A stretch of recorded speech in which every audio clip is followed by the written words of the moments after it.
Oh, hey y'all, Fat Man Outdoors. Hey, if you liked the video, click that like button and click subscribe so that you'll get notifications whenever we post new content. Appreciate you watching. This is the Fat Man. I'm gone. Let's show you what I'm talking about when you use these. Now with your pot calls, whether it be slate or glass or crystal, or whatever it is, don't touch that surface with your fingers or your hands or your skin no more than you have to, because you got oil and stuff in your skin, and if it gets on there, then you're going to have to go through this whole process again of reconditioning it. Now what I try to do on this particular call, because this one doesn't have a name on it anywhere, a lot of them you'll see will have a name on them, so you'll have, they kind of line their logos up on the pots to give you a idea of where to do your conditioning at. This one doesn't have one because it's custom made. It's handmade by a gentleman in Washington State. I'll put a link for his website in the description. But what you need is a reference point on where you're going to do your work with your conditioning tool. So what I do is, I got lines going side to side here, so I'm going to stay in that same area, and I'm not going to do the whole call. You don't need to do the whole call. You can, it doesn't hurt anything. I know some people say it may deaden the sound on a call if you scratch it all over. I don't know. I've seen some guys, I've seen the owner of Primo's take a crystal pot call, and he was going in circles all over the whole thing, and all, you know, in every direction. So I don't know, it's just different strokes for different folks, I guess. But what I do is I'll take the sandpaper at the top, about the top 1/3, go in the same direction. Okay, all you want to do is just get a few scratches in there. You don't want to go crazy on it. And I don't know, hopefully you can see that that's got an area there, it's scratched up. And then what I'm going to do is I'm going to come back with the Scotch-Brite, and I'm going to lighten that up just a little. Blow the dust off of it. That's all I'm going to do. Now you can also use this tool, use the Scotch-Brite side, and just put your striker tip against that Scotch-Brite and turn it, and it'll do the same thing for the tip of your striker. And that's another part you don't want to touch. You can touch up here on the shaft or on the handle, but try to keep away from touching the end of it. So now what I'm going to do is I'm going to hold this pot call in my fingers like this, and I'm going to rest my hand as far away from the edge of that as I can. I don't want to touch the call if I don't have to. Then I'm going to set my striker up at about, this is 90 degrees right here, and this is 90 degrees. I'm going to be about 1/3 of the way to that upper 90 degrees. I don't know exactly what that degree would be. I'm not a math major, so. But then you set it on there, and hear that rusty wheel?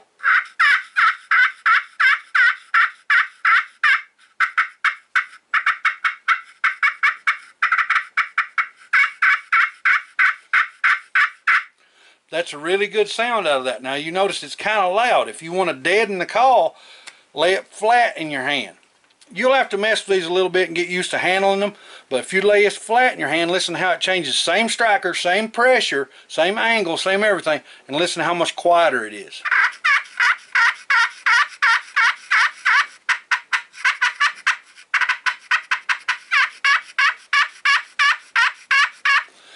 Now that'll work a lot for if you got turkeys that are still up in the tree and they're not flown down yet. You can kind of just give them that kind of real light, not much of a yelp, just a real short, real quiet, soft yelp, and to kind of say, hey, I'm over here when y'all get ready to fly down. You know, y'all might want to come over and check these bugs out. But if you want it to be louder, if you're out walking around and you're trying to locate turkeys, you're trying to get Tom to tell you where he is, you can get this thing up on the tips of your fingers and you can get some volume out of these.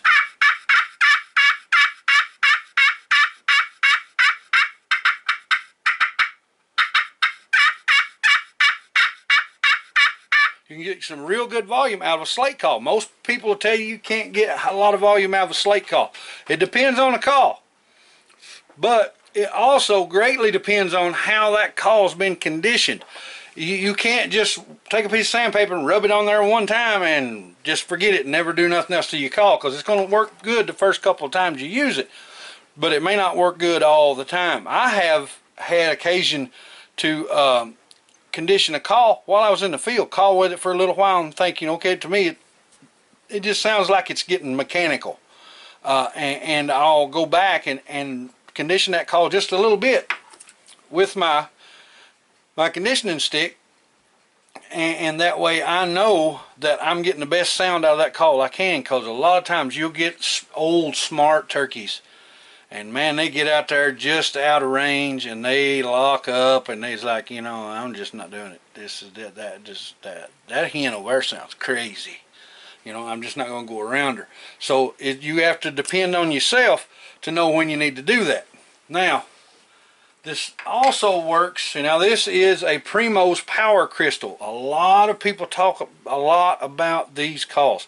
And I'll tell you one thing, man, you can run some volume out of this dude. These things are like the boom box that the kids use at the basketball court for turkey calls. This thing throws some lead, man, when you put it down range, calling with it. But you do the same thing. Now, again, these crystal calls, they're harder, and glass is super hard. So you might want to glue you a piece of a whetstone on the tip of this. And I've got one here somewhere that I made that way, that on the end of it I actually glued a stone, a piece of stone that's the same as the thickness, and glued it right to the end of it, and that way I had all three on one. You don't necessarily need it. You can still scratch them up with this. But again, on this one, I don't know how well you'll be able to see that logo because it's pretty scratched up, but their logo was going this way, and if you'll scratch up that same thing at top 1/3, doesn't take a lot.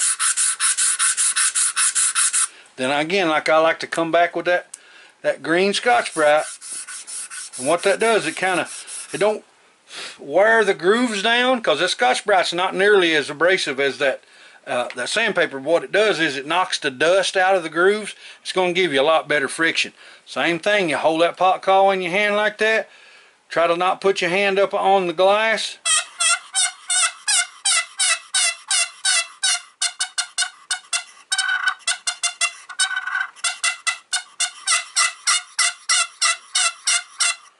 Now, you can use different strikers. The only one I've got here with me right now is zebra wood. But you can use different strikers and get a lot better sound and a lot different sounds. Some strikers work really good purring. Some strikers they cluck like crazy. Some are great for that rusty wheel yelp. Some are great for soft purrs. It just depends. You have to get a few different strikers.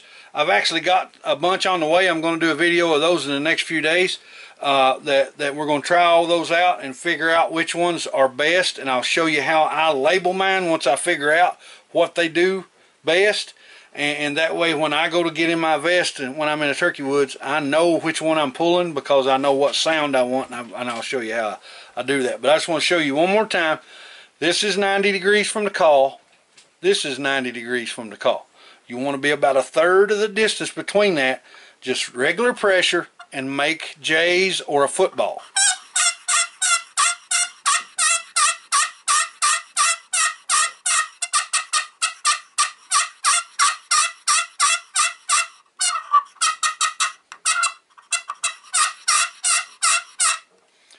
But now, a lot of these crystal calls, you'll want to use a fiberglass striker, or a lot of people talk about Purple Heart strikers on these crystal calls. But the wood ones will work. You just have to dig through them and find out which ones you want to get the best sound from. Now, this other call that I have here, this is from a company called Primos. Everybody that turkey hunts know who Primos is.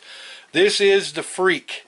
Now, this is an older call. It's a really cool outfit. It comes with a elastic strap, and you can put it around your shotgun or you can put it around your leg, and it makes it to where you can actually use a friction pot call one-handed if you want to.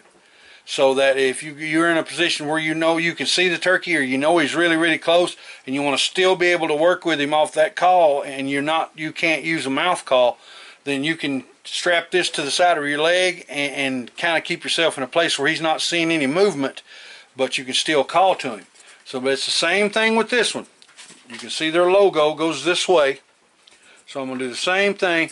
I'm going to get up here in this upper 1/3. I'm going to take the sandpaper and I'm going to scratch. Not a lot. It doesn't take a lot. All you want to do is put some grooves in it. And I'm going to come back very lightly, just knocking the dust off. And now get my striker here again. Now the good thing about this is it's easy to hold it high in your hand because it's got a big base on it where it's made to go on your leg. The bad thing about that is it doesn't give you as much stuff to put your hand on. But you'll just have to figure it out.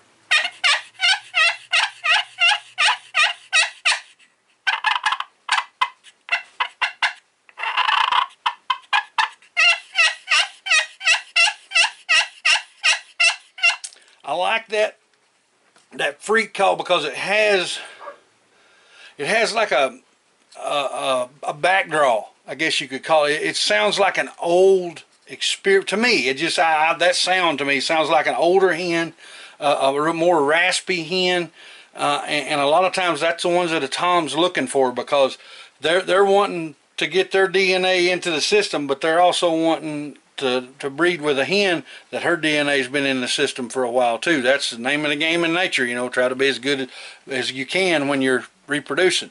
But this call,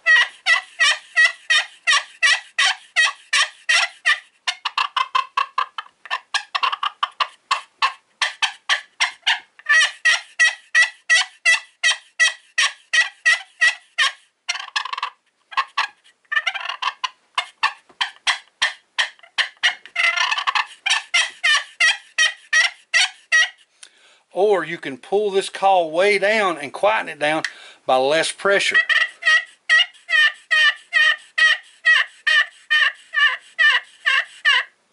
And if you get it, you can listen to the other hens around. If there's other hens in that area, you can kind of listen to the rhythm that they use.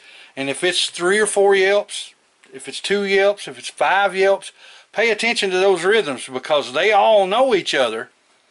And if all of a sudden there's a hen in here that's making 7 yelps when the rest of us only make like 2 to 5, they're all going, who is this chick? What's she doing around here? You know, I don't know if I want to hang out with her or not. You know, something might be wrong with her. So you just have to pay attention to what's going on with the turkeys that you're hunting, and use what they giving you back on them. So if you've got a 5 yelp group of a 2 to 5 yelp group of hens,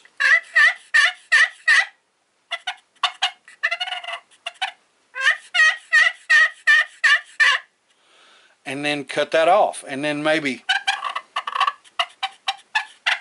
and you can pick up with a soft purr, and then maybe if they're trying to turn away, or the gobbler answers you immediately, you know, give him 5 or 6, but sound kind of excited. But again, like I said, it's very important that you match your strikers to your calls. The Primos Freak, I believe, came with a fiberglass striker with a plastic bell kind of deal on top, if I'm not mistaken. But I don't have the original striker for this call. This is an old call, but it still sounds real good.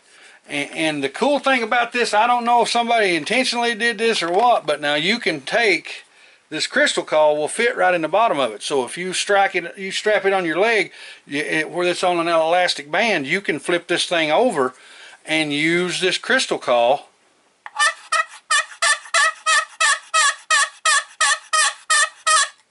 just the same as if you use this call.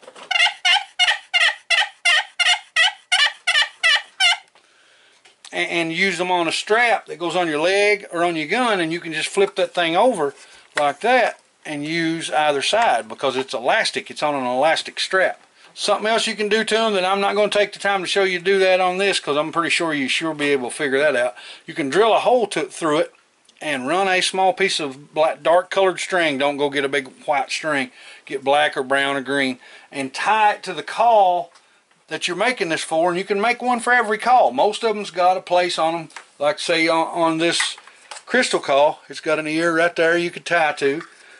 Same thing on this caul right here, it's got an ear right there you can tie to, and you can tie a string to your conditioner, and that way you don't have to worry about losing your conditioner when you're in the field.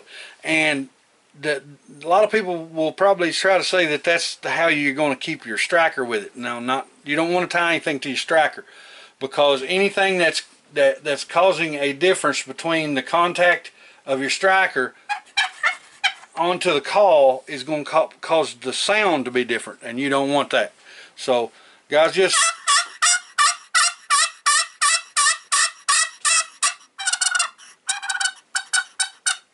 practice with them, learn which ones are loud, learn which ones are soft, learn which ones make you feel like it'd be a turkey. If you was a turkey to be trying to tell you to come here, you can tell the difference. You're going to laugh, but you can tell the difference. Hey y'all, appreciate you watching this video. Hope to see you in the next one. This is Fat Man. I'm gone.